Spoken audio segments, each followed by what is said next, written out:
दूसरों के लिए जिया गया जीवन ही सार्थक जीवन है। अल्बर्ट आइंस्टाइन का यह विचार आज की हमारी चर्चा का बिल्कुल सटीक केंद्र है। आज हम एक ऐसे विषय की गहराई में उतरेंगे जहां एक जीवन का अंत कई दूसरे जीवनों की नई शुरुआत बन सकता है। और ये विषय जितना संवेदनशील है उतना ही जरूरी भी है। आज हम बात कर रहे हैं भारत में अंगदान की। हाँ, और उससे जुड़े उस कानूनी ताने बाने की जिसे समझना बेहद जरूरी है, खासकर ब्रेन स्टेम डेथ के मामले में। बिल्कुल। हमारे पास जो स्रोत हैं वे भारत के मानव अंग प्रत्यारोपण अधिनियम 1994 का एक गहरा विश्लेषण करते हैं।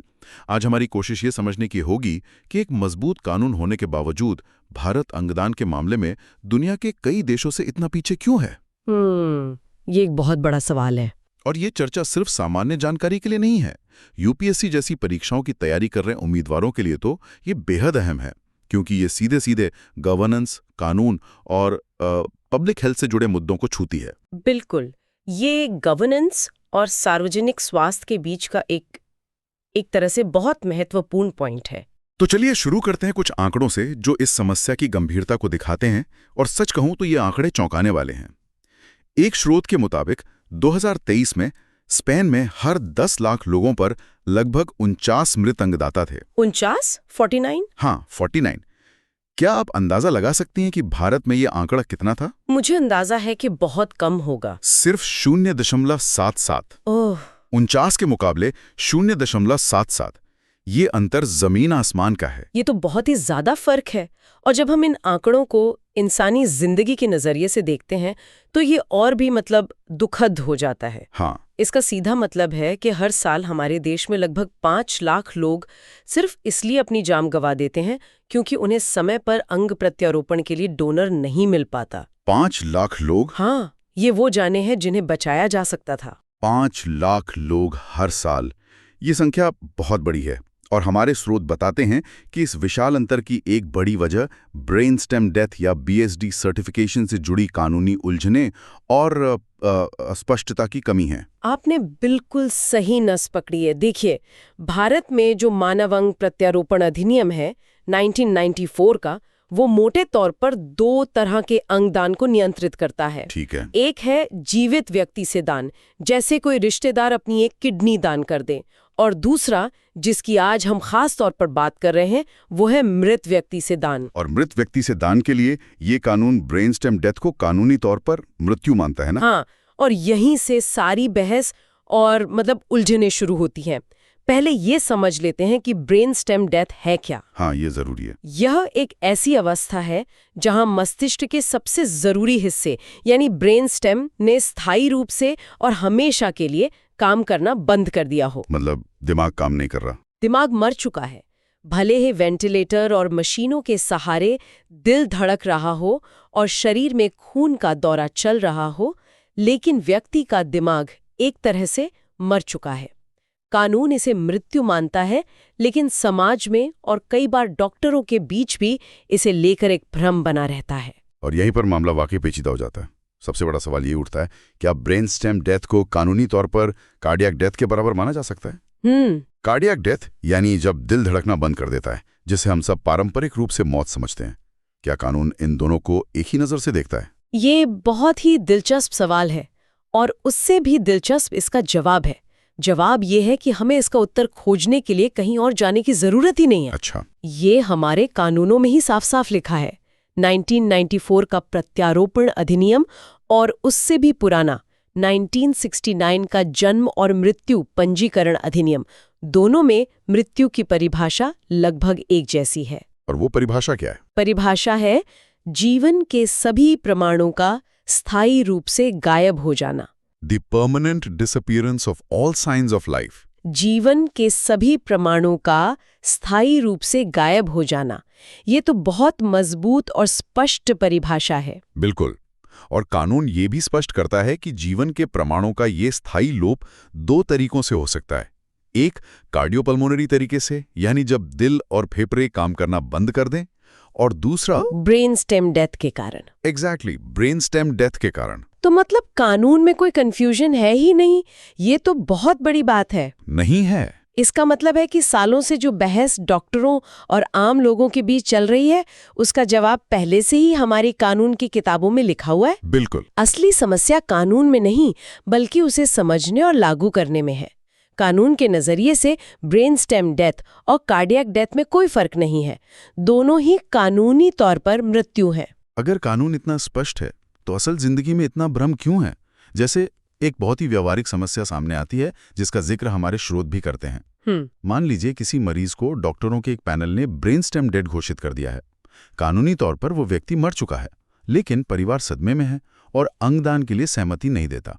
तो क्या उस शरीर को वेंटिलेटर पर अनिश्चित काल तक रखा जाना चाहिए? ये एक बहुत बड़ा नैतिक और संसाधन से जुड़ा सवाल है। जैसा कि हमारे स्रोत बताते हैं, ये सिर्फ एक किताबी सवाल नहीं है। सही है। सोचिए एक सरकारी अस्पताल का आईसीयू, जहां वेंटिलेटर बेड के लिए मारामारी मची है। वहां एक ऐसे शरीर को हफ्तों तक वेंटिलेटर पर रखना, जिसकी कानूनी रूप से मृत्यु हो चुकी है, उस कीमती संसाधन की भारी बर्बादी है। बिल्कुल, वो वेंटिलेटर किसी और जिंदा मरीज की जान बचा सकता था। ये तो एक बहुत बड़ी नैतिक दुविधा है। एक तरफ परिवार का दुख है, दूसरी तरफ एक कीमती वेंटिलेटर जो किसी और की जान बचा सकता है। क्या हमारा कानून इस मुश्किल स्थिति में डॉक्टरों को कोई दिशा निर्देश देता है या उन्हें अपने विवेक पर छोड़ देता है? देखिए, कानून मृत्यु को परिभाषित कर सकता है, लेकिन वो ये नहीं बता सकता कि मृत्यु के बाद अस्पताल को हर परिस्थिति में क्या करना चाहिए।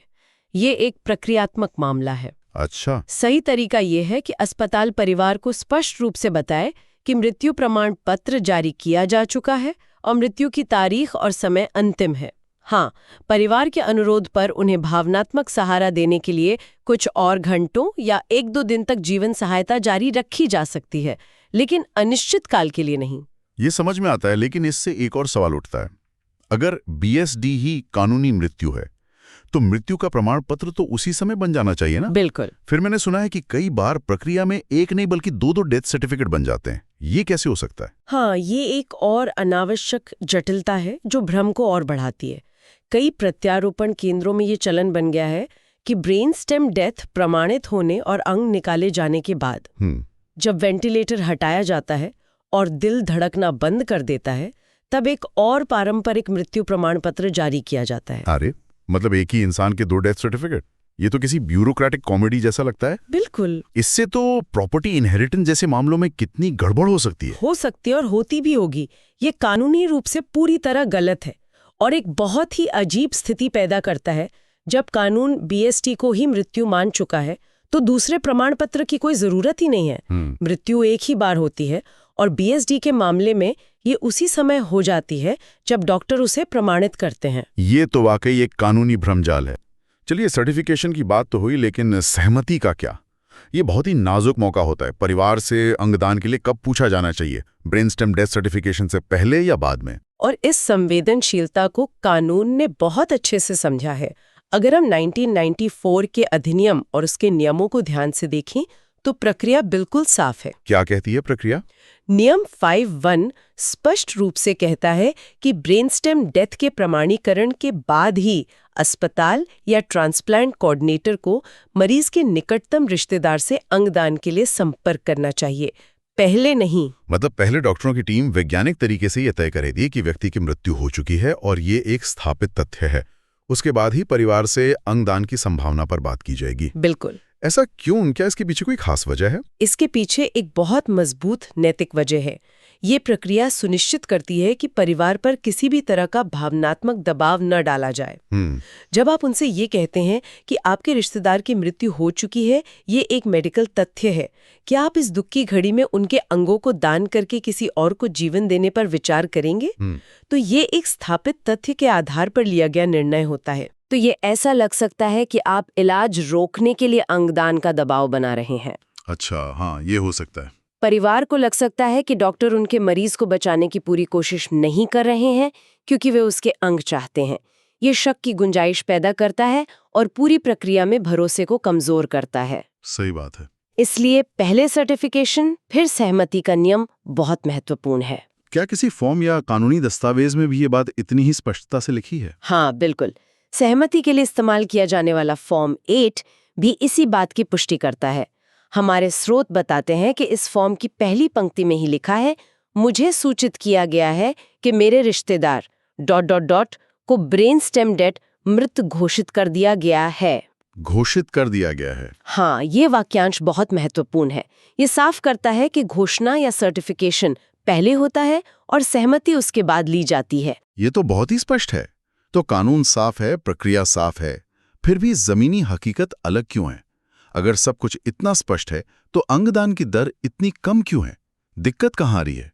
यहाँ से हम नीति और कार्यान्वयन मतलब पॉलिसी एंड इम्प्लीमेंटेशन के क्षेत्र में प्रवेश करते हैं। अब तक हमने देखा कि कानून की किताबों में क्या है, अब देखते हैं कि उसे अमल में लाने में क्या दिक्कतें हैं। ठीक है। बड़े परिदृश्य को देखें तो कुछ महत्वपूर्ण प्रक्रियात्मक बाधाएं हैं जिन्हें दूर करने की तत्काल जरूरत है, और इसमें पहली और सबसे बड़ी बाधा है अधिनियम की धारा 14(1). ये धारा क्या कहती है? ये धारा कहती है कि केवल पंजीकृत अस्पताल ही अंग निकालने की गतिविधि कर सकते हैं, यानी सिर्फ वही बड़े अस्पताल जो एक रजिस्टर्ड ट्रांसप्लांट सेंटर हैं, वहीं पर किसी डोनर के शरीर से अंग निकाले जा सकते हैं। एक मिनट, ये तो अजीब है, क्योंकि अभी हमने बात की थी कि नियम 5 कहता है कि आईसीयू सुविधा वाले किसी भी अस्पताल में ब्रेन स्टेम डेथ की पहचान और प्रमाणीकरण होना चाहिए। हाँ, तो ये दोनों बातें तो एक दूसरे के खिलाफ जा रही हैं। आपने बिल्कुल सही पकड़ा, यही विरोधाभास है। सोचिए, टियर 2 या टियर 3 शहर का एक अच्छा प्राइवेट अस्पताल है जहां एक बेहतरीन आईसीयू है। वहां एक एक्सीडेंट का मरीज आता है और उसे ब्रेन डेड घोषित कर दिया जाता है। अब वो अस्पताल बीएसडी प्रमाणित तो कर सकता है, लेकिन अंग नहीं निकाल सकता क्योंकि वो एक पंजीकृत प्रत्यारोपण केंद्र नहीं है। तो फिर क्या होता होगा? मतलब क्या करते हैं ऐसे में? फिर उस ब्रेन डेड मरीज को एक पंजीकृत केंद्र में स्थानांतरित करने की लंबी प्रक्रिया शुरू होती है। इसमें एम्बुलेंस का इंतजाम, ट्रैफिक, कागजी कार्रवाई, इन सब में इतना कीमती समय बर्बाद हो जाता है कि कई बार जब तक मरीज दूसरे अस्पताल पहुंचता है उसके अंग दान करने लायक नहीं रहते। कई संभावित डोनर इसी प्रक्रिया में खो जाते हैं। तो इसका समाधान क्या है? सुधार ये होना चाहिए कि धारा 14(1) में संशोधन किया जाए ताकि आईसीयू सुविधा वाले सभी अस्पताल जहां बीएसटी की पहचान और प्रमाणीकरण हो सकता है, वे अंग निकालने की प्रक्रिया में भी सहायता कर सके, भले ही वे पंजीकृत केंद्र न हो। इससे तो डोनर पूल बहुत बढ़ जाएगा। अचानक से डोनर पूल का बहुत बड़ा विस्तार हो जाएगा। ये तो एक बहुत बड़ा और जरूरी सुधार लगता है। और सर्टिफिकेशन की प्रक्रिया में भी कुछ व्यवहारिक कठिनाइयां हैं, जैसा कि हमारे स्रोत बताते हैं। बिल्कुल, यहाँ दूसरी बड़ी बाधा आती है। कानून के अनुसार बीएसडी प्रमाणित करने वाले 4 डॉक्टरों के पैनल में से 2 डॉक्टरों को एक उपयुक्त प्राधिकारी यानी अप्रोप्रिएट अथॉरिटी द्वारा अनुमोदित होना चाहिए। सुनने में तो ये सेफ्टी के लिए अच्छा लगता है कि कोई विशेषज्ञ ही ये काम करे। इसमें दिक्कत क्या है? दिक्कत इसके व्यवहारिक कार्यान्वयन में है। ये अनुमोदन लेना एक लंबी चौड़ी और मतलब सरकारी प्रक्रिया है। अच्छा, ब्यूरोक्रेसी। हाँ, अब कोई न्यूरोलॉजिस्ट या न्यूरोसर्जन इस पूरी कागजी कार्रवाई में क्यों पड़ना चाहेगा? इस अनुमोदन से उनके पेशेवर काम में कोई सीधा फायदा नहीं होता, सिवाय कभी-कभार बीएसटी प्रमाणित करने के। नतीजा ये होता है कि कई अस्पतालों में, यहाँ तक कि बड़े शहरों में भी अनुमोदित डॉक्टरों का पैनल ही उपलब्ध नहीं होता। तो इसका समाधान क्या है? क्या इस नियम को पूरी तरह हटा देना चाहिए? हमारे स्रोत यही सुझाव देते हैं कि इस अनुमोदन की जरूरत को ही हटा देना चाहिए। लेकिन क्या इससे कोई खतरा नहीं बढ़ेगा? मतलब ये नियम शायद इसलिए बनाया गया होगा ताकि कोई भी डॉक्टर जल्दबाजी में या बिना पूरी विशेषज्ञता के किसी को ब्रेन डेड घोषित ना कर दे। क्या ऐसे हटाने से सिस्टम में कोई कमजोरी आ सकती है? ये एक जायज चिंता है, लेकिन हमें ये समझना होगा कि जो 4 डॉक्टर सर्टिफिकेशन पैनल में होते हैं वे पहले से ही अपनी अपनी फील्ड के विशेषज्ञ और पंजीकृत चिकित्सक होते हैं। ठीक है। पैनल में एक न्यूरोलॉजिस्ट, न्यूरोसर्जन, अस्पताल का इंचार्ज और एक स्पेशलिस्ट होता है। ये पैनल अपने आप में एक बहुत बड़ा सेफगार्ड है। हमें अपने डॉक्टरों की विशेषज्ञता और नैतिकता पर भरोसा करना होगा। इस अतिरिक्त नौकरशाही परत ने फायदे से ज्यादा नुकसान किया है। और एक तीसरी बहुत ही छोटी लेकिन महत्वपूर्ण बाधा का भी जिक्र है। हाँ, और ये इतनी बुनियादी है कि यकीन करना मुश्किल है। सर्टिफिकेशन के लिए जो आधिकारिक फॉर्म है, यानी फॉर्म 10, उसमें मृत्यु का समय दर्ज करने का कोई कॉलम ही नहीं है। क्या? सच में? बिना समय के मृत्यु प्रमाण पत्र कैसे पूरा हो सकता है? ये तो किसी भी आधिकारिक दस्तावेज का सबसे जरूरी हिस्सा होता है। बिल्कुल। और इस वजह से भी डॉक्टरों में भ्रम रहता है कि वे मृत्यु का समय क्या लिखें। लेकिन यहाँ हमें राज्यों से एक अच्छा समाधान सीखने को मिलता है। केरल सरकार ने 2020 में इसका एक बहुत ही वैज्ञानिक और स्पष्ट समाधान निकाला। अच्छा, क्या किया उन्होंने? उन्होंने एक आदेश जारी किया जिसमें कहा गया कि मृत्यु का समय दूसरे एपनिया टेस्ट में धमनी PCO2 के लक्ष्य मूल्य तक पहुंचने का समय होगा। ये थोड़ा तकनीकी है, लेकिन इसका मतलब ये है कि उन्होंने डॉक्टरों को समय दर्ज करने का एक साफ और वैज्ञानिक आधार दे दिया। बिल्कुल, और यही मॉडल दूसरे राज्यों को भी अपनाना चाहिए ताकि पूरे देश में एक रूपता आए और ये छोटी सी पर महत्वपूर्ण बाधा दूर हो सके। तो आज की इस पूरी चर्चा का सार ये निकलता है कि भारत में अंगदान की धीमी रफ्तार का कारण अच्छे कानून की कमी नहीं है। बिल्कुल नहीं। कानून अपनी जगह पर काफी मजबूत और स्पष्ट है। असली प्रॉब्लम कानून की अलग-अलग व्याख्याओं, प्रक्रियात्मक बाधाओं और जमीनी स्तर पर स्पष्टता की कमी में छिपा है। बिल्कुल सही। ब्रेन स्टेम डेथ को लेकर जो कानूनी भ्रम है उसे दूर करना, सर्टिफिकेशन की प्रक्रिया को सरल और व्यवहारिक बनाना और छोटे अस्पतालों को भी इस मुहिम में शामिल करना, ये कुछ ऐसे कदम हैं जो डोनर पूल को बढ़ाने में बहुत बड़ी मदद कर सकते हैं। कानून मजबूत है, जरूरत है तो बस उसके क्रियान्वयन में आने वाली बाधाओं को हटाने की। और अंत में, जैसा हम हमेशा करते हैं, हमारे श्रोताओं के लिए एक विचार छोड़ जाते हैं। हाँ, तो आज का विचारणीय प्रश्न ये है।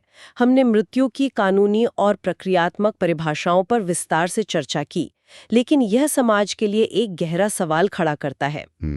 जैसे जैसे मेडिकल टेक्नोलॉजी जीवन और मृत्यु के बीच की रेखा को और धुंधला करती जा रही है, हम ये कैसे सुनिश्चित करें कि हमारे कानून, हमारी नैतिकता और हमारी सामाजिक समझ एक साथ विकसित हों? सही बात है। ताकि हम एक जीवन के अंत का पूरा सम्मान भी कर सकें और दूसरे जीवन को बचाने की क्षमता का भी पूरा उपयोग कर सकें। एक बहुत ही महत्वपूर्ण सवाल जिस पर हम सभी को सोचना चाहिए। इस गंभीर विषय पर हमारी चर्चा आपको कैसी लगी, हमें कमेंट्स में जरूर बताएं।